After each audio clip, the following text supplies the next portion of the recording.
2000 కోట్లు పెట్టి కూలగొట్టి కడుతున్నావు కదా, ఆ 2000 కోట్లు పెట్టి ఇలా 2500 రూపాయలు అంటే 1940 గవర్నమెంట్ ఓను 500 బోనస్ ఇచ్చి ఒట్లు ఉంటే నీది ఏమైనా పోయిందా? నీకు సెక్రటరీకే రావు. 3000 కోట్ల రూపాయలు బిల్డింగ్ ఏం అవసరం ఉంది? సెక్రటరీ రాకుండా నీకు బిల్డింగ్ అవసరం ఎందుకు? అందుకనే చెప్తున్నా సోదరులారా, 10 ఏళ్ళు అయింది, 2 సార్లు మోసగానికి అవకాశం ఇచ్చిండు. మీరందరూ గ్రామాన డిక్లరేషన్ చెప్పండి.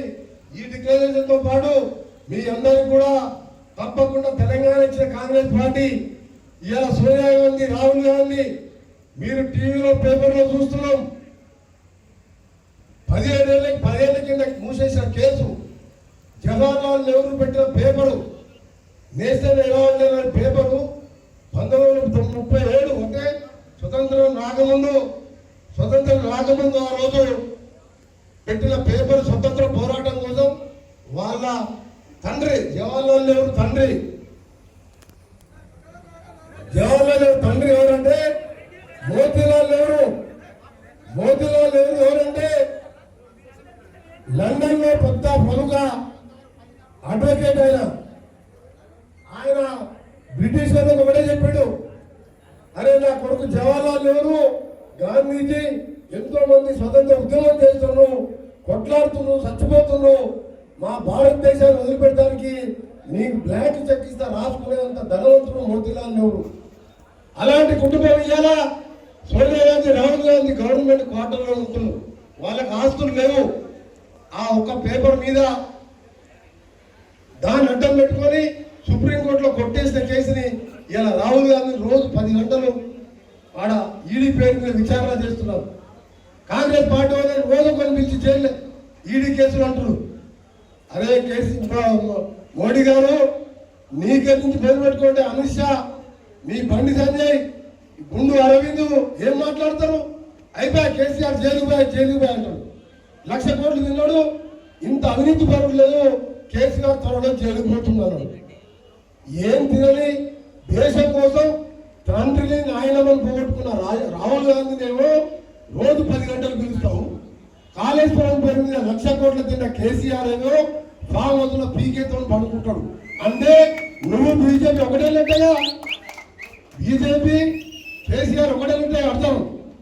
1,00,000 కోట్లు తిన్నామని చెప్పి ప్రధానమంత్రి అంటాడు, అమిత్ షా అంటాడు, నడ్డా అంటాడు, బండి సంజయ్ అంటాడు, జైలుకు పోయి వినబట్టి మరి 3 ఏళ్ళు వానికి ఒక నోటీస్ ఇస్తలేదు. ఎందుకంటే రాహుల్ గాంధీ మనకు చెప్పిండు, అక్టోబర్ 2కి వెళ్ళి భారత్ జోడో యాత్ర కాశ్మీర్కి వెళ్ళి కన్యాకుమారి దాకా పాదయాత్ర చేస్తా దేశం కోసం అని చెప్పి ఆయన ప్రకటించగానే ఆ కేసును కొట్టేసిన కేసును తీసేసి, అది మోడీ గారి కథ. ఉద్యోగాలు ఇస్తాం మిలిటరీ వెళ్ళాలి, అది ఎప్పుడు అలా సెలక్షన్ అయినాక 4 ఏళ్ళంట, 4 ఏళ్లలో 6 నెలలు ట్రైనింగ్ చేయాలంట. దానికి వ్యతిరేకంగా ఆర్మీ ఉద్యోగాల కోసం కొట్లాడుతున్న యువకులు వారం రోజులకి కొట్లాడైతే ఆఖరికి ఇవాళ సికింద్రాబాద్ స్టేషన్ లో యువకులు రెచ్చిపోయి కొట్లాడితే రైల్వే పోలీసులు ఇవాళ కాల్పులు జరిగితే నిజామాబాద్ యువకుడు చచ్చిపోయిండు. ఇంకా ఎంతమంది గాయాలయ్యిందో తెలియదు. ఎంతమందికి 40 మందికి గాయాలైనట్టు జరిగింది. ఇంకా కరెక్ట్ తెలియదు. ఉదయం మాత్రం ఒక యువకుడు చనిపోయాడు. ఎవరైనా మోడీ గారు ఏం చెప్పాడో, సంవత్సరానికి 2-3 కోట్ల ఉద్యోగాలు ఇస్తా, ఒక్కొక్క పేదవాడి అకౌంట్ లో 15 లక్షలు వేస్తా. అవన్నీ పోయినాయి. 46,000 ఉద్యోగాలు ఎలక్షన్ల ముందు, అది కూడా 4 ఏళ్ళే అంట. దానికి వ్యతిరేకంగా అడిగినందుకు ఇలా ఫైరింగ్ చేసి సికింద్రాబాద్ లో యువకులను పట్టం పెట్టుకున్నారు. అందుకనే దేశం కోసం 50 ఏళ్ళు దేశాన్ని పాలించిన సోనియా గాంధీ ప్రధానమంత్రి పదవిగా 2 సార్లు అవకాశం వచ్చిన పదవి తీసుకోవాలి. కేసీఆర్ లాగా దళితులు ముఖ్యమంత్రి చేస్తానని మోసం చేసే కుటుంబం కాదు. ప్రధానమంత్రి పదవి వచ్చినా ఆమె తీసుకోలేదు, కొడుకు తీసుకోలేదు. ఇవాళ మన్మోహన్ సింగ్ అనే మంచి ఆర్థికవేత్తను పెట్టి ఇవాళ దేశానికి ఉపాధి హామీ లాంటి 2 పూటలు అన్నం పెట్టే పథకాన్ని తీసుకొచ్చింది కాంగ్రెస్ పార్టీ. అట్లా మోసం చేసే పార్టీ కాదు. అందుకనే చెప్తున్నా, ఈరోజు మీ అందరూ కూడా ఒక ఒకటే మాటిస్తున్నా, ఇవాళ ఇద్దరికి కూడా పోయే కాలం వచ్చింది కాబట్టి ఇవాళ బాసరల 6,000 మంది పిల్లలు 3 రోజులకి అన్నం లేక వర్షంలో తడుస్తూ ధర్నా చేస్తుంటే ఈ భావనలకి వెళ్ళి కాలాడు. కేసీఆర్, కవిత, కేటీఆర్ వీళ్ళు ట్విట్టర్లు కుక్క పిల్ల చచ్చిపోయినా నక్క పిల్ల చచ్చిపోయినా ట్విట్టర్లో పోతారు. 6,000 మంది పిల్లలు ఇవాళ నడి రోడ్డు మీద ధర్నా చేస్తుంటే తిండి లేకుండా వాళ్ళ గురించి మాట్లాడరు. ఒక మహిళ అమ్మాయిని ఒక ఎమ్మెల్యే కొడుకు ఇంకో హోమ్ మినిస్టర్ మనవాడు రేపు చేస్తే అప్పుడు ట్విట్టర్ మైనర్ అమ్మాయిని 16 అమ్మాయిని రేపు చేస్తే ఇప్పటికి నోరెత్తలే కేటీఆర్. ప్రతి దానికి మాట్లాడతాడు. ఏదో మాట్లాడగల ట్విట్టర్లో స్పందించిన రేపు కేటీఆర్ అంటున్నాడు. ఎందుకు మాట్లాడతలేదు? ఎంఏఎం వాళ్ళ మిత్రపక్షం ఒక అమ్మాయిని రేపు చేస్తే ఇప్పటికి తండ్రి కొడుకులు బిడ్డ నోరెత్తలేదు. ఇలాంటి రాజ్యం నడుస్తుంది. రైతులు అన్నం పెట్టే రైతు ఇలా ఆవేదనలో ఉన్నాడు. అందుకని మీ అందరికీ చేతులు జోడించి చెప్తున్నా, తప్పకుండా ఈసారి కాంగ్రెస్ ప్రభుత్వం రాకపోతే మన గొర్రెలు కూడా ఉండే మిగిలిన మనం బానిసల్లాగా బతకాలి. మనం ఇవాళ బానిసల్లాగా బతుకులేకపోతే మనం ఇవాళ పోరాడి సాధించుకున్న తెలంగాణ మన పిల్లలు చచ్చిపోతున్నాం, ఫైరింగ్ లో చచ్చిపోతున్నాం, ఖాళీలో ఉద్యోగాలు ఇస్తలేరు.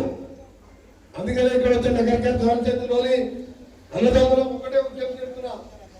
ఇవాళ ఎంతో సంతోషం అనిపిస్తున్నది. ముఖ్యంగా మీ అందరూ కూడా జీవితాంతం రుణపడి ఉంటాం. మన ఎన్నికల్లో కూడా నగరికల్ వచ్చిన మెజార్టీతోనే నేను ఇవాళ పార్లమెంట్ లో ఇలా మాట్లాడి కొట్లాడుతానంటే అది నగరికల్ ప్రజల ఆశీర్వాదంతోనే ఇలా పార్లమెంట్ సభ్యునిగా నగరికల్ నుంచి ఆడిపోవడం అంటే నగరి నుంచి నల్గొండ మీద సాగరికల్లి 6 ఏళ్ల కింద ఆగిపోయిన రోడ్డుని 370 కోట్లు తీసుకొచ్చి ఎంపీగా పూర్తి చేయించినారు. అది ఎందుకు అంతకుముందుగా నగరికి ఇక్కడ భోగిరి ఎమ్మెల్యే భూమనరసయ్య అక్కడ సుఖేంద్ర రెడ్డి ఆ రోడ్డు గురించి ఎందుకు పట్టించుకోలేదు? 6 ఏళ్ల కింద ఆగిపోయింది ఆ రోడ్డు. అట్లా ఎల్బీ నగర్కి వెళ్ళి మల్కాపూర్ వరకు, మళ్ళా ఇప్పుడు హైదరాబాద్ నుంచి విజయవాడ ఎక్స్ప్రెస్ హైవేకు మన గడ్కరీ కూడా చెప్పిండు, మీ ముఖ్యమంత్రి కంటే ఎక్కువ కోమటిరెడ్డి వెంకరెడ్డి కొట్లాడుతున్నాం, త్వరలోనే 6 ఏళ్ళుగా మారుస్తుందా అని చెప్పి ఆయన పేరు చెప్పి మరీ చెప్పిండు. అందుకనే నగరికల్ నియోజక ప్రజలు గతంలో 3 సార్లు టికెట్ ఇస్తే 2 సార్లు ఎమ్మెల్యేగా గెలిపించిండు. వాడు ఉన్నాడో పోయిండో ఏ పార్టీలో ఉన్నాడో నాకు సంబంధం లేదు, కానీ 3 సార్లు గెలిపించడు.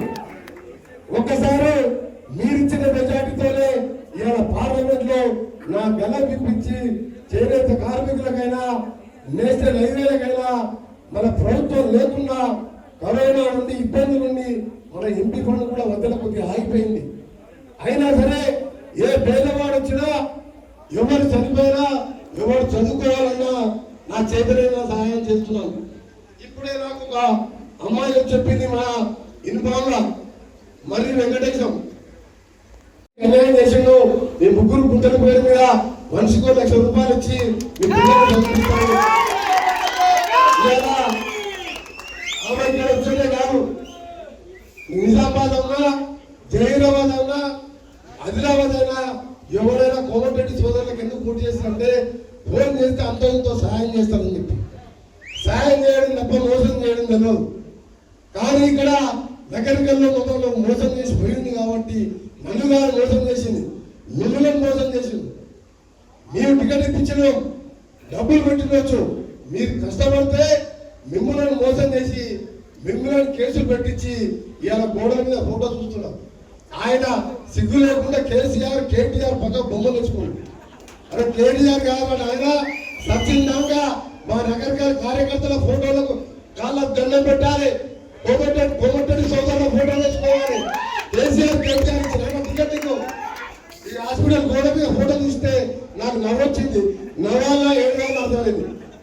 కేసీఆర్ కేటీఆర్ ఇచ్చిన టికెట్ కోమటిరెడ్డి వెంకరెడ్డి, రాజగోపాల్ రెడ్డి, సోనియా గాంధీ, రాహుల్ గాంధీకి ఎదురు తిరిగి ఆయన టికెట్ ఇవ్వకుండా పోటీ చేయమని చెప్పి మీరందరూ వచ్చి మాతో కొట్లాడితే మీకోసం ఆయన టికెట్ ఇప్పించాం.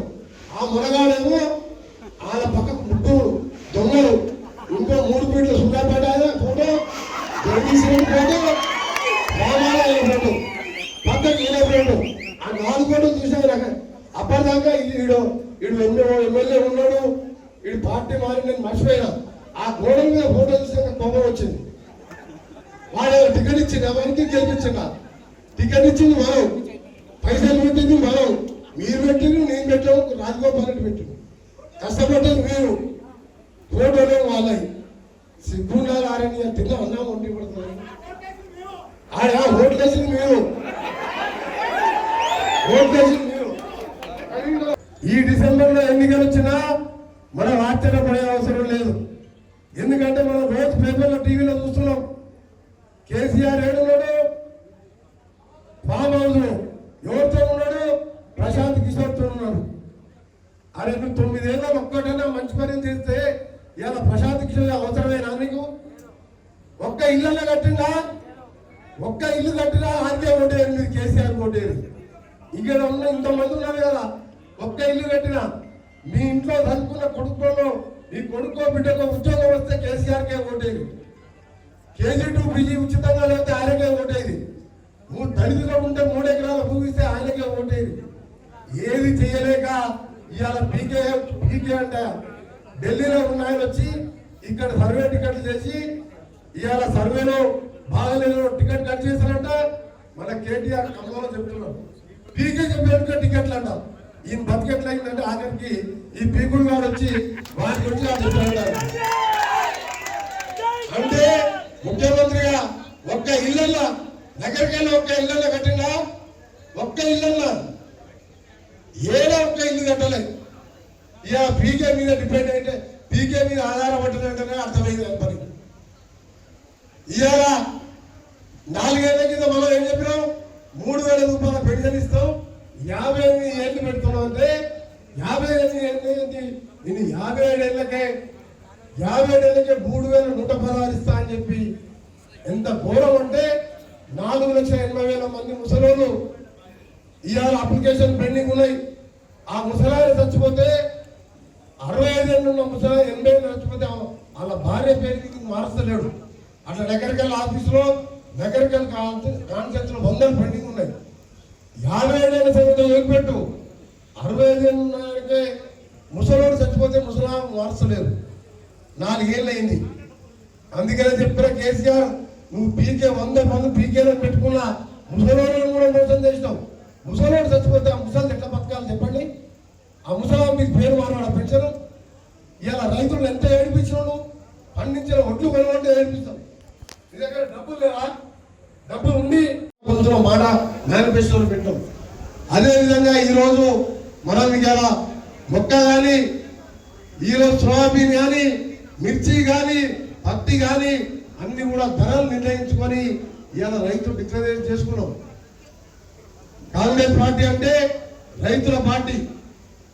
మొట్టమొదటిసారి దేశంలో ఉచితంగా కరెంట్ ఇస్తానని చెప్పిన పార్టీ.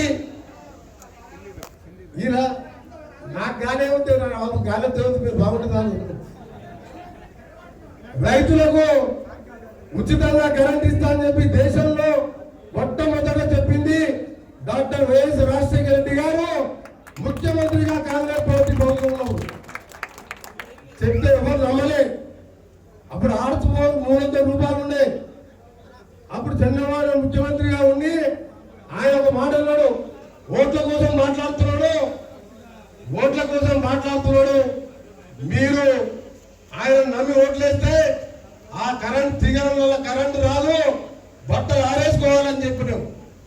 ఆ తర్వాత కరెంట్ ఇచ్చి చూపించటమా లేదా, ఆ రోజుకెళ్ళి మొదలైంది ఉచిత కరెంటు భారతదేశంలో. ఇలా ఛత్తీస్గఢ్ లో 2500 ఇస్తున్నాం. పక్క రాష్ట్రంలో మనకి ఇలా 14-15 ఎందుకు అమ్ముకుంటున్నాం? అక్కడ కాంగ్రెస్ ముఖ్యమంత్రి ఉన్నాడు కాబట్టి, రాహుల్ గాంధీ మాట ఇచ్చింది కాబట్టి ఇలా నిన్న వల్ల కూడా మీరు నేను పోయించిన ఛత్తీస్గఢ్కు ఎక్కడ కూడా 2500కు తడిసిందా లేదా చూసేది లేదు.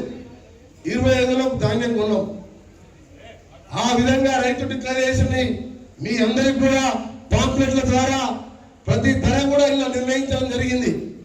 ఆ ధరలన్నీ కూడా మీకు మరొకసారి గ్రామాల మండల కాంగ్రెస్ నాయకులు 5 గ్రామాలు తిరుగుకుంటూ మీరందరూ కూడా చెప్పండి. ఎవరు ఎన్ని చెప్పినా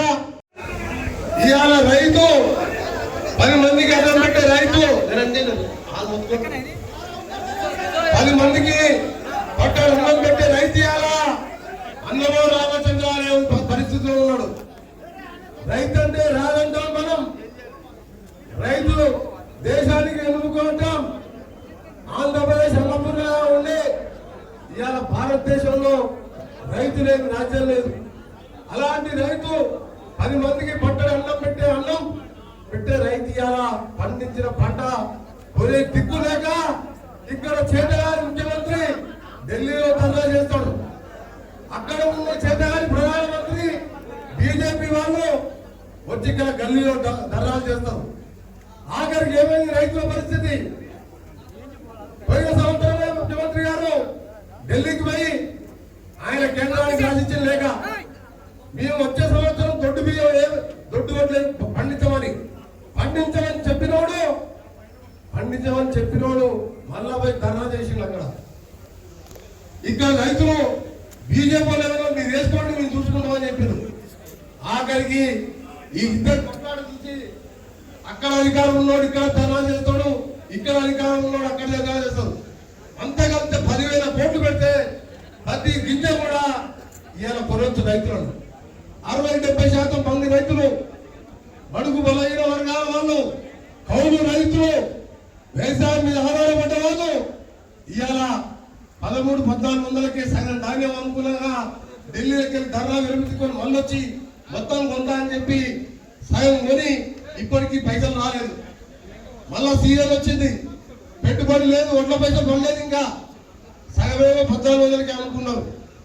అందుకే అప్పుడు వరంగల్లో రాహుల్ గాంధీ గారిని పిలిపించి మీటింగ్ పెట్టి అప్పుడు రాహుల్ గాంధీ గారు కమిటీ చేసిండు.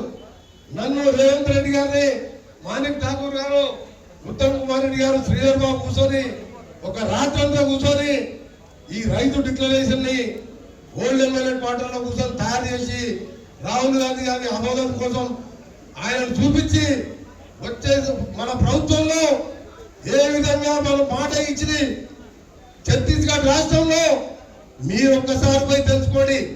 2,500 రూపాయలకి ఇవాళ కుంటాల లెక్క ఒడ్లు కొంటున్నాం. ఇవాళ మిగతా కనీస మద్దతు ధరలకు మర్యాదలు ఉండాలి, ప్రోటోకాల్, స్థానిక ఎంపీ ఫోటో ఉండాలి, బుద్ధులు ఉండాలి. ఎంత అహంకారం దొరికిపోయిందంటే ఎమ్మెల్యే గెలిచిన తర్వాత అరే సరే పార్టీ మాత్రం ఆయన 100 కోట్లకో 50 కోట్లకో పోతే పోయినావు, కనీసం ప్రోటోకాల్ ప్రకారం ఎంపీ గారు ఫోటో ఉండాలి కదా. అంటే అంత అహంకారం పడిపోయింది.